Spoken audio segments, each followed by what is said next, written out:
Assalamualaikum warahmatullahi wabarakatuh. Salat zuhur Allah, Allah, Allah, Allah, Allah, Allah. Dan salat zahir adalah salat 5 waktu, salat gerak-gerik batang tubuh mulai daripada takbir sampai dengan salam. Insya Allah, karena kita masih hidup dan bergerak batang tubuh ini di atas bumi, maka kita amalkan syariat Datuk Baginda Nabi Muhammad SAW. Sekedar sebagai informasi ilmu dan pengetahuan, kalau ada suara hati keluar menyebut Allah, Allah, Allah, maka itu tandanya hati kita telah melaksanakan sholat.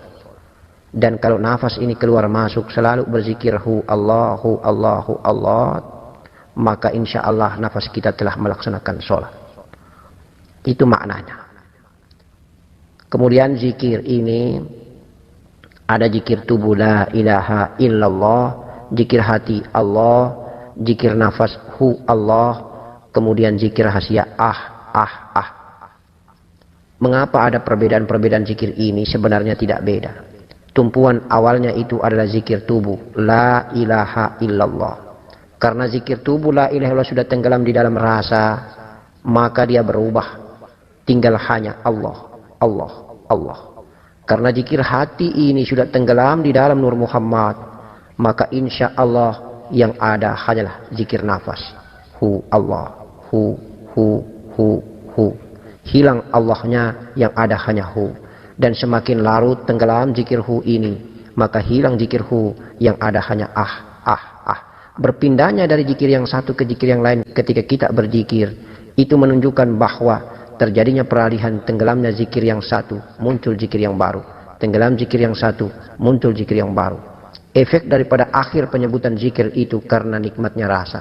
Karena tenggelamnya zikir ke dalam rasa. Insya Allah seperti itu.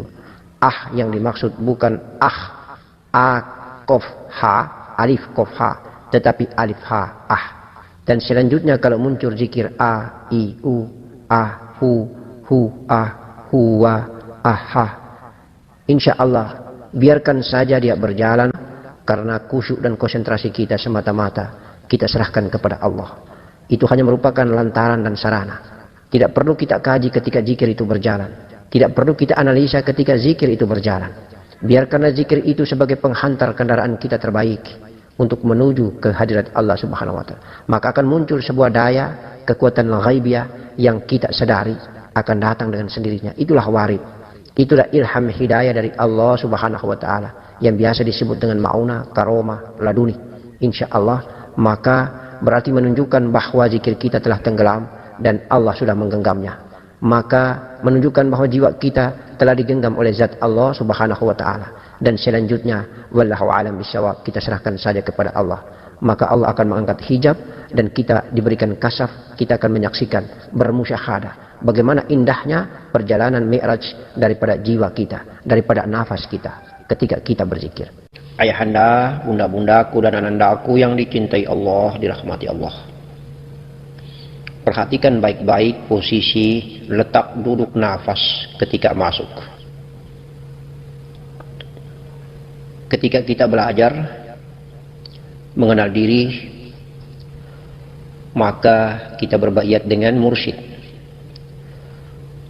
Maka mursyid mempertanggungjawabkan perjalanan ini sebagai pemimpin, pembimbing, penuntun ruhani, pembimbing, penuntun arah jalannya napas, pembimbing, penuntun arah jalannya jiwa, bersama para malaikat, bersama murobi daripada mursyid, bersama robitah mursyid Datuk Baginda Nabi Muhammad sallallahu alaihi wasallam. Maka sebagai seorang salik, dia telah mewakafkan, menggadaikan, serta menyerahkan persoalan ghaibiyah, persoalan ruhaniah kepada mursyidnya. Dia hanya melakoni ikhtiar perjalanan nafas dengan zikir yang diberikan. Contohnya seperti zikir nafas. Dia hanya mengkhusyukkan dirinya, kemudian memasukkan zikir nafas hu, mengeluarkan zikir nafas Allah. Selebihnya untuk menempatkan posisi nafas itu secara gaib, turun di perut, di hati atau di ubun-ubun kepala, tenggelam di ubun-ubun kepala, tenggelam di hati, kolbi, atau tenggelam di perut. Perjalanan ini al-ghaib, maka itu menjadi urusan mursyid, malaikatullah, dan datuk-datuk robitah mursyid baginda Nabi Muhammad sallallahu alaihi wasallam. Tetapi sekedar informasi ilmu, pengetahuan bahwa ada 3 zikir, ada 3 rahasia yang di dalam aktualnya berjalan, kemudian singgah pada tempat dan stasiun 3 ini. Biasa diistilahkan dalam perguruan kita ini, di dalam tarekat kita ini, nafas Allah, nafas Ahmad, dan nafas Adam. Nafas yang ketika tenggelam di ubun-ubun digenggam zat Allah, namanya nafas Allah. Nafas yang turun tenggelam di kolbi, di negeri hati, negeri rasa, namanya nafas Ahmad. Nafas yang turun di perut, di sulbi, namanya nafas Adam. Begitu juga istilah Nur Allah, Nur Ahmad, Nur Adam. Nur Allah, Nur Zat Allah yang ada di ubun-ubun kepala, yang biasa turun menyinggahi negeri hatinya, kolbi, zahirnya. Ketika Nur Zat ini turun menyinggahi negeri hati, maka namanya menjadi Nur Ahmad. Nur Allah, Nur Ahmad satu, hanya beda nama karena tempat dan posisi tinggalnya. Ketika di ubun-ubun kepala namanya Nur Zat, tapi kalau tinggalnya sudah di kolbi, di hati namanya Nur Ahmad, Nur Muhammad. Insya Allah beda dengan yang ada di perut. Yang di perut ini tempat tinggalnya itu bukan di perut. Nur yang tempat tinggalnya yang sebenarnya namanya Nur Adam ini, tempat tinggalnya di sulbi kita. Kemudian dia turun ke kemaluan, lalu dia naik ke perut, dan dia akan fana bergabung, fana lebur di hati, kolbi. Ketemu dia dengan Nur Zat, Nur Ahmad, Nur Allah, dan Nur Ahmad. Maka fanalah Nur Adam ini, nurun ala nurin. Nah, ada hikmah yang mau disampaikan Abah bahwa banyak sekali orang belajar, banyak sekali keluarga kita, ayahanda kita, banyak sekali saudara-saudara kita yang kalau kita kaji secara akhlakul karimah, kita mendengarkan dan mengikuti itu, ada yang sudah mengaku dirinya sebagai guru, mursyid misalnya, atau pembimbing misalnya. Ini kita hanya mengambil contoh saja, atau berarti nafsu syahwatnya, nafsu aku hambanya lebih tinggi daripada nafsu rabbaniyah. Akhirnya muridnya mengalami kurban, dan akhirnya kurban pula nama tarekah, kurban pula nama perguruan ilmu hakikat ini. Banyak orang mengatakan bahwa belajar tarekah itu sesat karena lebih banyak maksiatnya. Subhanallah, na'udzubillah wa na'udzubillah min dzalik. Nah, ini yang perlu kita hati-hati wahai ayahanda, bunda, dan anandaku. Mengapa? Karena kalau kita salah tempatkan nafas itu, maka salah pula efek dan dampaknya. Aktualnya begini, nafas itu kalau lebih banyak jatuh di perut, itu hati-hati. Kalau semua nafas itu kita turunkan di perut, maka nafsu aku hambanya lebih tinggi daripada nafsu rabbaniyah. Maka dengan berbaiat kepada mursyid-mursyid bertanggung jawab, berdoa kepada Allah agar bersama para malaikat dan robita mursyid menuntun dan membimbing, menempatkan posisi nafas hu masuk tenggelam di negeri rasa atau di zatnya atau di ubun-ubun. Jadi hanya 2 saja tempat yang baik itu, di ubun-ubun kepala, yaitu di zat nafas halus itu, atau sudah terjadi kolaborasi dengan nafas kasar ini, ataukah dia turun ke negeri hati, di kolbi. Dua tempat itulah. Maka wajib hukumnya itu nur yang ada di sulbi ini, yang ada di kemaluan ini, yang ada di perut ini harus naik ke atas. Harus fana. Dia ini harus mati. Tidak bisa dia hidup.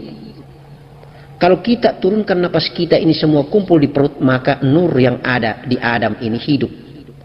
Kalau nur yang ada di Adam hidup, maka kita lebih banyak memiliki 80% nafsu keakuan aku hamba daripada nafsu rabania.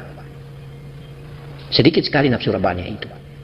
Karena nafsu rabania itu ada ketika hidup Nur Muhammad yang ada di kolbi, hidup Nur Muhammad yang ada di zat atau Nurul Izzati. Posisi Nur Muhammad yang hidup lebih banyak di perut, yang bersumber dari tulang sulbi ini, itu makrifatnya keluarga kita, saudara kita dari golongan jin muslim. Jadi ada dua posisi. Nur Muhammad, makrifatnya jin muslim itu berada di lambung kanan, makrifatnya jin kafir itu Nur Muhammad yang ada di lambung kiri. Kalau di profil badan kita, tubuh kasar kita, di batang tubuh kita. Oleh karena itu maka tempat tampung tinja itu biasanya di lambung kiri. Sehingga kalau kita menjatuhkan nafas ini tenggelam di perut, banyak hamba Allah ini diberi kebesaran Allah memiliki ilmu yang dahsyat tentang raga dan jasad. Kesaktian, kekebalan, tetapi syahwat biologisnya minta ampun. Karena sudah terkumpul semua nafas jiwa ada di perut. Di kolbinya sedikit stoknya, sementara di ubun-ubun kepalanya sedikit. Kalau golongan kita manusia Islam yang ingin bermakrifat, maka insya Allah mari kita fokuskan hanya dua stasiun yang ada, di kolbi dan di ubun-ubun kepala, di ghodibun yang ada di hati dan di ubun-ubun kepala. Insya Allah kalau nafas itu jatuh di zat Allah, tenggelam di zat Allah, digenggam zat Allah di ubun-ubun kepala, maka insya Allah ma'rifat billah. Sama juga kalau memang turun di kolbi, insya Allah ma'rifat billah. Karena ketika tenggelam di kolbi, maka dia akan naik kembali ke asalnya di ubun-ubun kepala. Sampai di ubun-ubun kepala maka fana, lebur, yang ada hanyalah zat Allah. Semua amalan yang ada hanya mengikuti deru nafas yang masuk hu keluar Allah, masuk hu keluar Allah. Selanjutnya sudah menjadi tanggung jawab kebesaran Allah, kuasa Allah yang akan memberikan melalui tuntunan mursyid, melalui tuntunan para wali-wali, dato-dato, melalui tuntunan Robita mursyid atau baginda Nabi, dan terkhusus bimbingan Malaikatul Jibril alaihissalam turun ke Nur Muhammad di ladang kolbi, dan malaikat Israel nanti kalau urusannya naik ke ubun-ubun kepala. Insya Allah. Ini hanya sekedar informasi saja, wahai ayandaku, bundaku, anandaku. Mudah-mudahan bermanfaat untuk bagi kita yang salib ini memahami dan mengetahuinya. Kita tidak boleh lepas dan keluar dari pintu Muhammad. Kita berada di atas sirat Muhammad, maka insya Allah kita selamat dunia wal akhirat. Assalamualaikum warahmatullahi wabarakatuh. Allahumma salli wa sallim ala Sayyidina Muhammad.